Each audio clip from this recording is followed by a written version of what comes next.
အခု set driving ကိုကျွန်တော်ပထမဆုံးချိန်စီးဦးမှာ Huawei က autopilot နဲ့အဆင့်မြင့်တဲ့ full set driving system ကို experience ရအောင် test drive လုပ်ပြီးမှာပေါ့နော် Siri မှာကျတော့ driver တယောက်တော့ထားပေးထားတယ်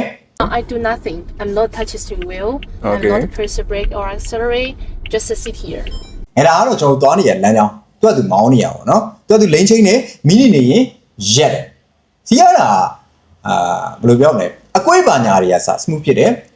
So it can detect the people, the bicycle, the vehicles, even the animals. ဒါလာရဲ့လမ်းပေါ်မှာရှိတဲ့ကားတွေတွေမဟုတ်လမ်းဘေးမှာရှိတဲ့လူတွေစပိန်တွေနဲ့တိရစ္ဆာန်တွေကိုပါ detect လုပ်နိုင်တယ်လို့ပြောတယ်ဘို့သွားရဲ့လမ်းမှာ object တစ်ခုက block ဖြစ်နေရဆိုရင်ပေါ့နော်ကား auto ရက်မယ်ပေါ့ဗျာ Price? Yes. 65,000 to 80,000 USD. ဒီကားရဲ့ဈေးကတော့ဒေါ်လာ6,000ဝန်းကျင်နဲ့8,000ဝန်းကျင်ရှိပါတယ်တဲ့ဈေးကမစိုးရနဲ့ကျွန်တော်တစ်စည်းဝယ်ပြခဲ့သေးတယ်ကျွန်တော်ကတော့သွားကျင်တဲ့နေရာကိုလက်နဲ့တွန်းရတာပေါ့နော်ဝူးပန်းပန်း